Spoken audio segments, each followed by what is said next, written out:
The stars looked the same as they always had from Earth. No one knew that eyes were watching, measuring, and planning. High Commander Drac stood on the bridge of the Varen flagship, his 4 eyes fixed on the blue planet displayed on the main screen. His gray skin wrinkled as he frowned. "Such a small world," he said. "And yet so many different life forms." Science Officer Bryn moved her thin fingers across the control panel. "The humans are the dominant species. They are interesting." "Interesting?" asked Drac. "They fight each other constantly. Their weapons are primitive, but they adapt quickly." Drac laughed. His race had ruled the stars for 1,000 years.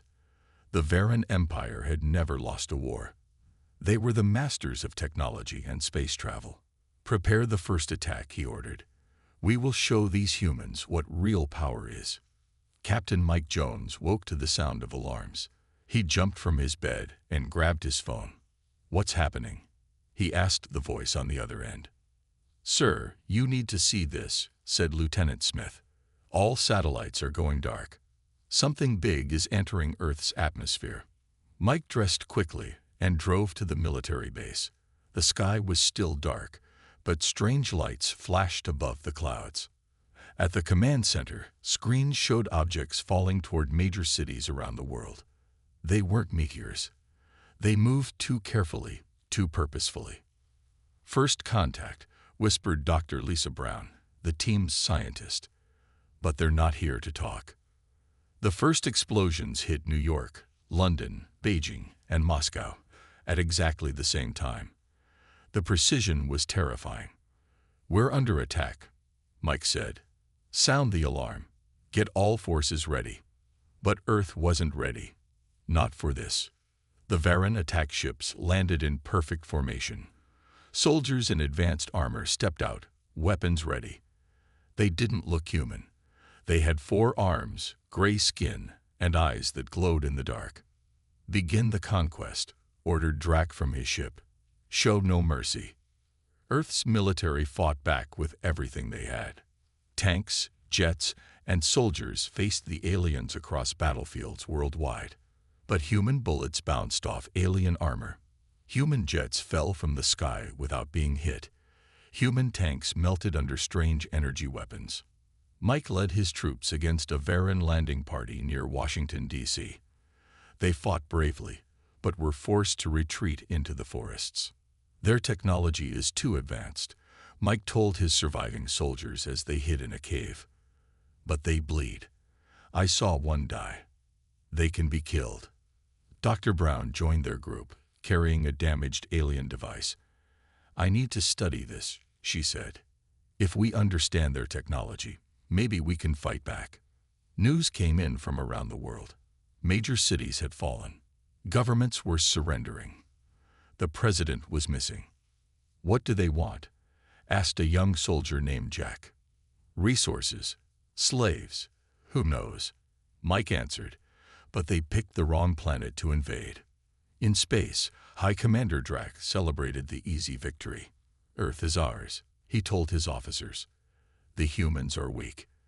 Their resistance is broken." Science Officer Bryn looked worried. "Sir, I've studied their history. They don't give up easily." "It doesn't matter," Drac laughed. "The war is over. We've won." He didn't know that Mike and thousands like him were gathering in mountains, forests, and deserts around the world. He didn't know that Dr. Brown was already learning the secrets of Varen technology. He didn't know that humans were planning, adapting, and preparing. The Varen wanted war, but they would get a nightmare instead. 3 months after the first attack, Earth was a changed planet. The Varen controlled all major cities. Their massive ships hovered above capitals worldwide, casting dark shadows over once bustling streets. High Commander Drac walked through what was left of the White House. The building still stood, but many walls were broken. He had made it his headquarters to show his power. "Report," he ordered his second-in-command, Officer Trell. "Most humans have accepted our rule," said Trell. "We control their communication systems, power grids, and food supplies. Their military forces are destroyed or have surrendered." Drac smiled. showing his sharp teeth. And the resistance. Small groups hide in remote areas.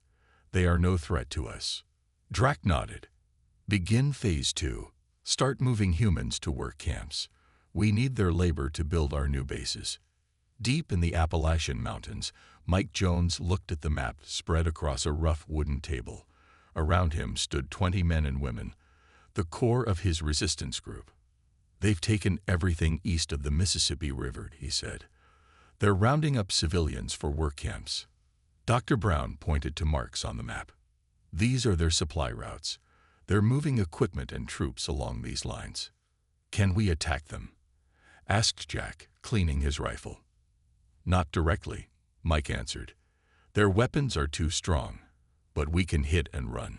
Slow them down. Dr. Brown held up a small device. I've been studying their technology.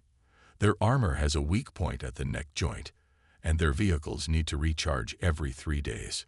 How do you know all this? Asked a woman named Rachel. I watch. I listen. And I found this. Brown showed them a small tablet with alien writing. It's their field manual. I've been learning their language. Mike stood up. Tonight, we make our first move. Small, careful, but they'll know we're still fighting. That night, a Varan supply truck stopped on a lonely road. The driver stepped out to check a fallen tree blocking the path. An arrow struck the weak point in his neck armor. He fell without a sound. Mike's team moved quickly, taking weapons and supplies from the truck before disappearing back into the forest. Across the world, similar small attacks happened. A Varan patrol disappeared in the Australian outback. Communication equipment failed in South America. A food storage facility burned in Africa. These are not random attacks. Science Officer Bren told Drac 1 month later. The humans are learning our weaknesses. Impossible, Drac growled. They are primitives. They adapt quickly, she insisted. We should study them more before continuing. Nonsense. Send more troops to these trouble areas. Crush any resistance. But more troops meant more targets. The resistance grew stronger as more humans escaped the cities to join the fight.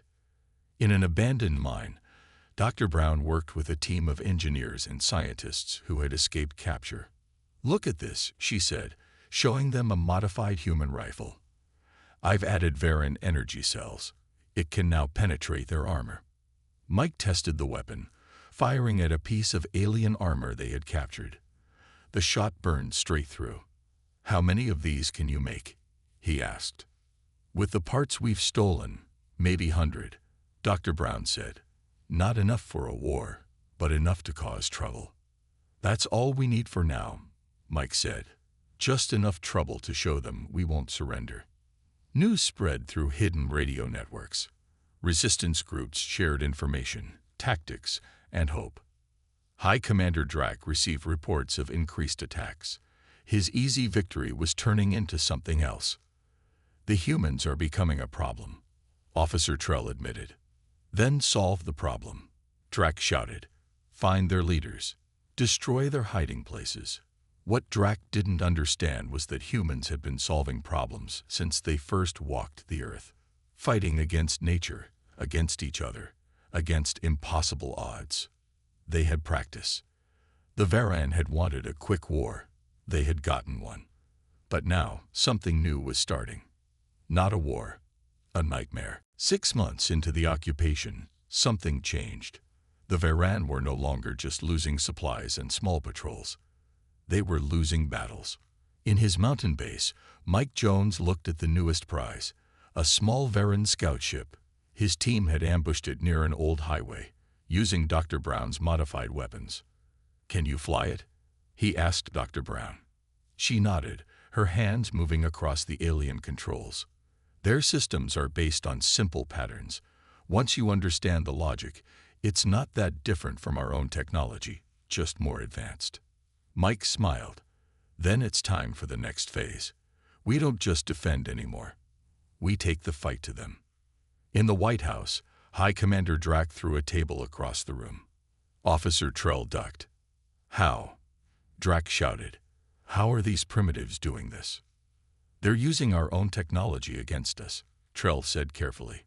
They learn quickly. Science Officer Bren entered the room, her face serious. Commander, I've analyzed the attack patterns. The humans aren't fighting like any species we've encountered before. Explain, Drac ordered. Most species we've conquered fought in organized armies. Predictable.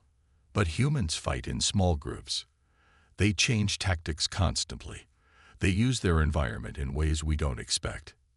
They're still losing, Drac said. We kill hundreds every day. Yes, Bren agreed. But there are billions of them. And each day, they get better at fighting us. Rachel crawled through the mud, leading a small team toward a Varan communication tower. They had learned that the aliens couldn't see well in rain and darkness. Their home planet had 3 suns and rarely got dark. Remember, she whispered, plant the devices Dr. Brown gave us. Then get out. Don't try to fight them directly. Her team reached the base of the tower. Guards patrolled, but they moved in regular patterns, never changing their route. So predictable. Rachel placed small black boxes at strategic points around the base. Dr. Brown had designed them to tap into Varan communications. Soon, they would hear everything the aliens said to each other. In a hidden lab beneath Chicago's ruins, Dr. Brown worked with scientists from around the world. They had connected through a network of old radios and salvaged equipment. The Varan evolved on a planet with very little change in climate or conditions, she explained, showing them biological samples taken from dead aliens. They never had to adapt quickly. That's why their tactics are always the same. And that's their weakness, said a scientist from India. They don't know how to handle rapid change. Exactly, Dr. Brown agreed. They expect us to either fight directly or surrender. They don't understand guerrilla warfare. She showed them a map of Earth with red dots marking Varan bases. They build the same type of base everywhere, regardless of terrain. In deserts, mountains, jungles, all identical. So if we learn how to attack one base, said another scientist, we know how to attack them all, Dr. Brown finished. High Commander Drac received more bad news. 3 supply ships shot down. A major base in Africa overrun. Communication systems failing worldwide. This is impossible, he said. They're barely more than animals. Their technology is centuries behind ours. Science Officer Bren showed him a captured human weapon, a rifle modified with Varan parts. They take what works from us and combine it with what works for them, she explained. The result is unpredictable but effective. Then we need to change our approach, Drac decided. No more work camps, no more occupation. We will simply destroy them from orbit, wipe them out completely. Officer Trell looked worried. Commander, that violates Varan law. We conquer, we don't exterminate. I don't care, Drac shouted. Prepare the orbital weapons. He didn't know that Rachel's devices were recording every word, transmitting his plans to resistance groups worldwide. He didn't know that humans were already preparing their response. The Varan wanted a simple enemy. What they got was humanity. 1 year after the invasion, Earth was no longer the easy conquest the Varan had expected. Every day brought new challenges for the aliens. High Commander Drac's orbital strike plan had failed. Somehow, the humans had known about it in advance. They had attacked the weapon control centers on the ground before the strikes could begin. Now, the Varan home fleet was demanding answers. Supreme Council is questioning our methods, Officer Trell informed Drac. They want to know why a simple conquest is taking so long. Drac slammed his fist on the table. Tell them we need more ships, more soldiers. They won't send more resources for what was supposed to be an easy victory, Trell replied. Outside, explosions rocked the compound as another human attack began. Mike Jones and his team flew 3 captured Varan ships toward Washington, D.C. They had painted the ships with human symbols, a direct challenge to Drac. Remember the plan, Mike said over the radio. We're not trying to win today. We're sending a message. Dr. Brown sat beside him at the controls. The world needs to see that the Varan can be hurt. that they're not gods. Their small fleet approached the White House. Varan defense ships rose to meet them, but they were confused by seeing their own ships attacking. This moment of hesitation was all the humans needed. Mike's team launched their weapons, not at the White House, but at the giant communication tower behind it, the tower that connected Drac to the Varan fleet. Direct hit, someone shouted as the tower collapsed in flames. Around the world, coordinated attacks struck Varan bases at exactly the same time. In London, resistance fighters used underground tunnels the aliens didn't know about to plant bombs beneath a major base. In Tokyo, modified civilian drones dropped homemade explosives on Varan patrol ships.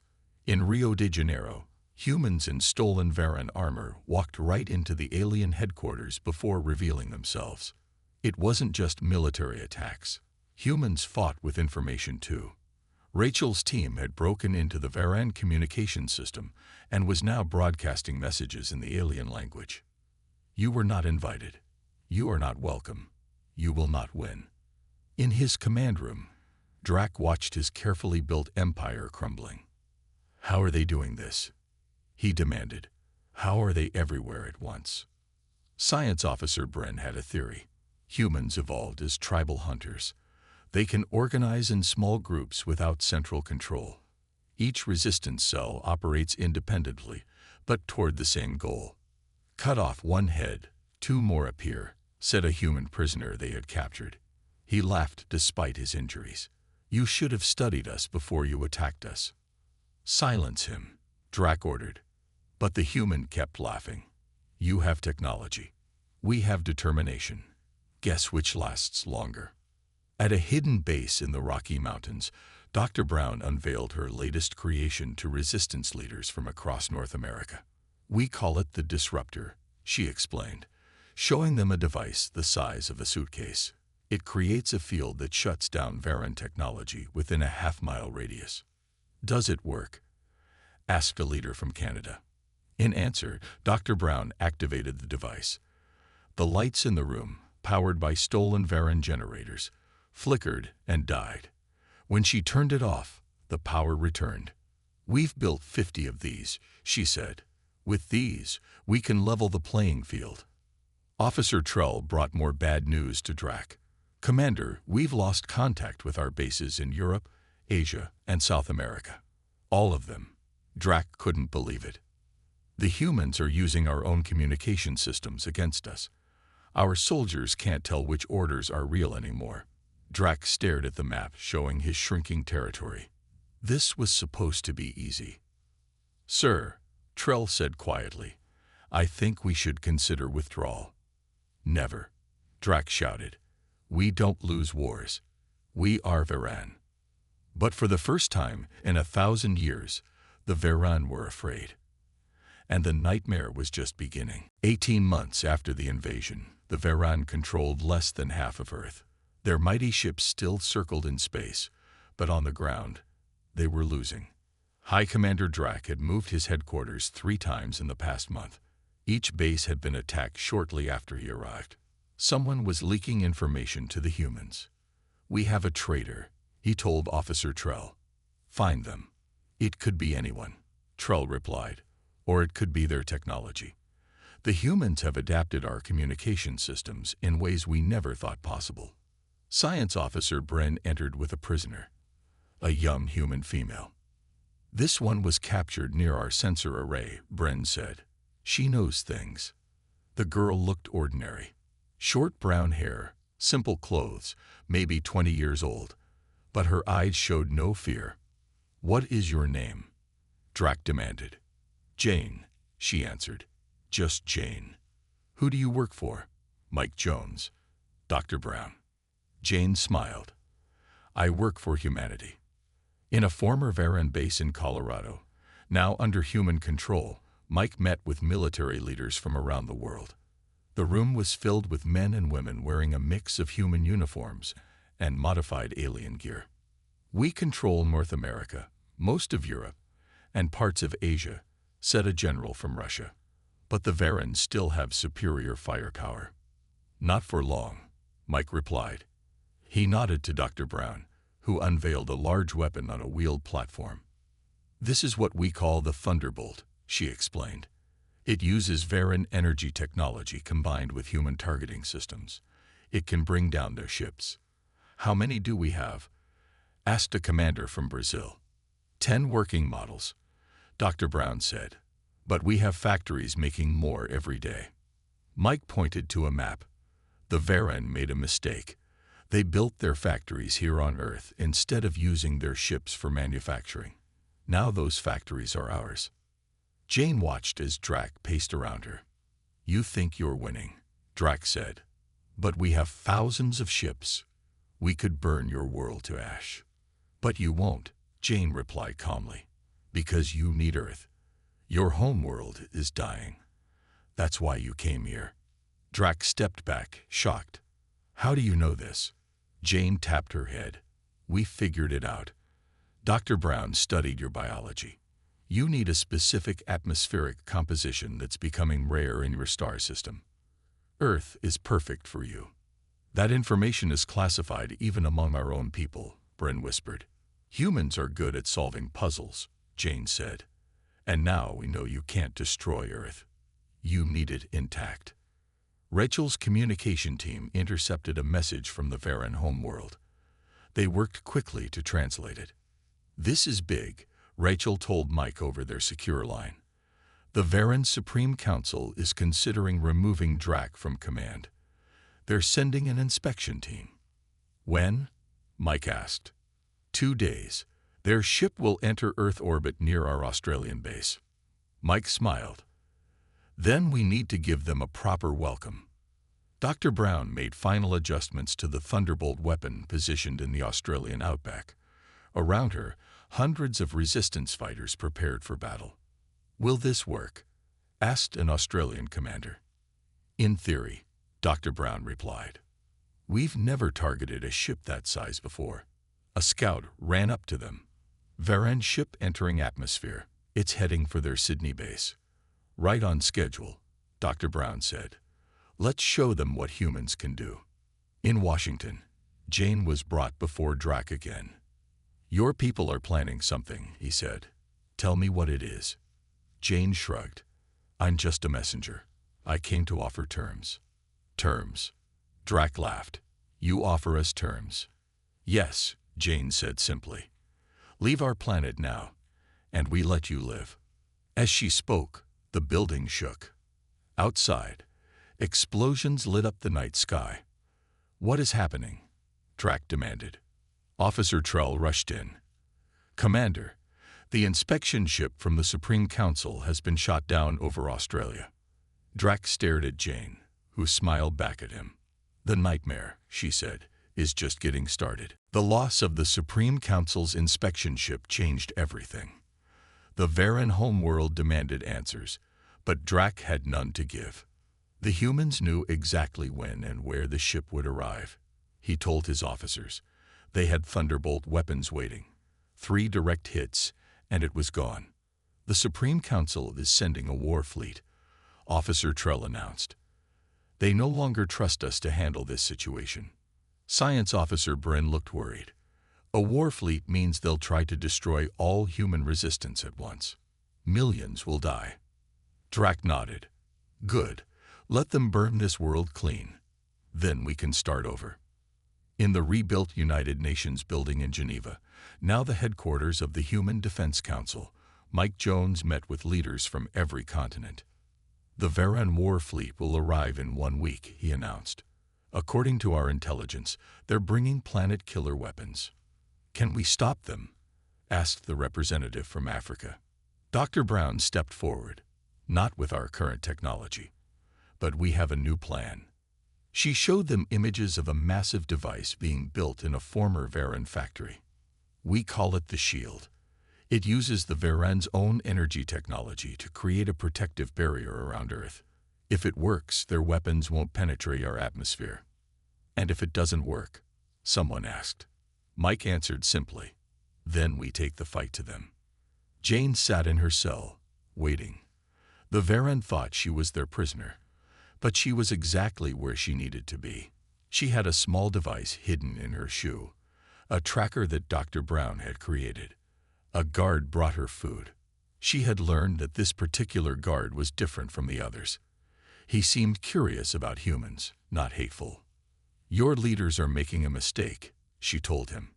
"Sending a war fleet will only make things worse." "We must win," the guard replied. "We have nowhere else to go." "There are other planets," Jane said. "Planets without humans on them." "Not like Earth," the guard admitted. "Your world is perfect." Jane leaned closer. "We could have shared. If you had come in peace, we would have helped you." The guard looked away. "It's too late now." Rachel's communication team worked around the clock, tracking Varan ship movements and translating their messages. "The war fleet has entered our solar system," she reported to Mike. 50 ships, much larger than anything we've seen before. "Is the shield ready?" Mike asked Dr. Brown. "Almost," she replied. "We need 3 more days." "We may not have 3 days." He turned to Rachel. "Can you still access their communication systems?" Rachel nodded. "Yes, but they've improved their security. Whatever we do, they'll detect it quickly." "That's okay," Mike said. "We only need to send one message." In space, Admiral Kraz led the Varan war fleet toward Earth. His orders were clear: take control from Commander Drac, then eliminate all human resistance by any means necessary. "Sir," his communication officer called, "we're receiving a message from Earth. It's in our language." "Put it through," Kraz ordered. A human face appeared on the main screen. It was Mike Jones. "This is Earth Defense Force. We know why you're here. We know about your dying world. We are giving you one chance to turn around. If your fleet enters Earth orbit, we will activate our planetary defense system. Your ships will be destroyed." Admiral Kraz laughed. "They're bluffing. Planetary defense system.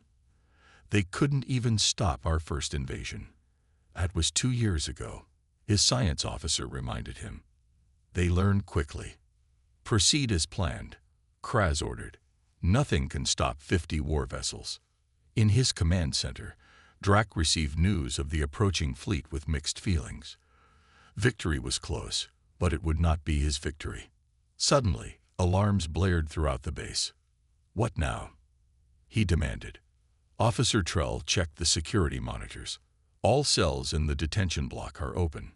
The prisoners are escaping." In her cell, Jane removed the small device from her shoe and pressed a button.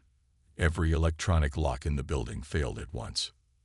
"Find her," Drac shouted. "Find the human female." But Jane was already gone, along with every piece of information stored in the Varan computers. The nightmare was spreading. The Varan war fleet entered Earth orbit with weapons ready. 50 massive ships positioned themselves around the planet, waiting for Admiral Kraz's command. "No sign of this planetary defense system," Kraz said with a laugh. "Begin targeting major human strongholds." On the main ship's screen, targeting systems locked onto cities and military bases worldwide. The Varan officers prepared for the final victory that would end the human nightmare. "Sir," called the science officer, "I'm detecting energy buildups on the surface." "Weapons?" Kraz asked. "No, something else. Something big." In a hidden facility beneath the Antarctic ice, Dr. Brown watched as the shield powered up. The massive machine hummed with energy stolen from Varan technology. "All stations report ready," Rachel announced, monitoring communications from installations around the world. Mike Jones gave the final order: "Activate the shield." Dr. Brown pressed her hand against the control panel. The floor shook as the machine channeled power through networks buried across the planet. Above them, the sky began to glow. Admiral Kraz watched in disbelief as a blue energy field spread across Earth's atmosphere, completely surrounding the planet. "Fire," he ordered. "Fire all weapons now." The war fleet launched everything they had: energy beams, missiles, explosive devices. Each weapon hit the blue shield and dissipated harmlessly. "Impossible," Kraz whispered. "Sir," his communication officer called. "We're receiving a transmission from the surface." Jane's face appeared on the screen. She stood alongside Mike Jones and Dr. Brown. "This is Earth Defense Force," she said. "Your weapons cannot harm us anymore, but we can harm you." As she spoke, hundreds of small dots appeared on the Varan radar systems, ships launching from Earth's surface, human ships with Varan weapons. High Commander Drac watched the battle from his base. His own scanners showed what was happening in orbit. "They've turned our technology against us," Officer Trell said in awe. "No species has ever done this," Science Officer Bren added. "They didn't just learn to use our weapons. They improved them." A message from Admiral Kraz came through. "We cannot penetrate their shield. And their ships, they're faster than ours, more maneuverable. We've lost 5 vessels already." Drac made his decision. "Send the surrender signal." 3 days later, the leaders of both sides met in neutral territory, a platform floating in the middle of the Atlantic Ocean. Mike, Dr. Brown, Jane, and Rachel represented Earth. Admiral Kraz, Commander Drac, and the Varan science team represented their people. "These are our terms," Mike said. "First, all Varan military forces will leave Earth immediately." Kraz nodded reluctantly. "Second," continued Dr. Brown, "you will share all your scientific knowledge with us. Medicine, energy technology, space travel. And what do we get in return?" Drac asked bitterly. Jane stepped forward. "A new home," she said, showing them images of Mars. "We can help you terraform Mars using your technology and our understanding of planetary development. It's not Earth, but it's close enough for your needs." "You would do this?" Kraz asked, surprised. "After all we did to your world." "Humans understand survival," Rachel explained. "We also understand second chances. And third," Mike finished, "you will never again invade another inhabited world. The next species might not be as merciful as humans."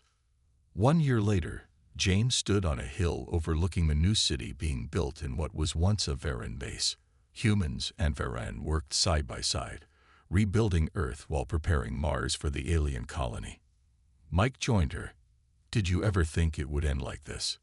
"No," Jane admitted, "but it's better than endless war." In the sky above, stars twinkled peacefully. Among them, Varan ships now orbited as allies rather than invaders. The war they wanted had become a nightmare they never expected. But in the end, it had created something new, a future neither species could have imagined alone. Dr. Brown approached with new plans for a joint Earth-Varan space station. "Ready for the next challenge?" she asked. Jane smiled. "Always." The stars awaited.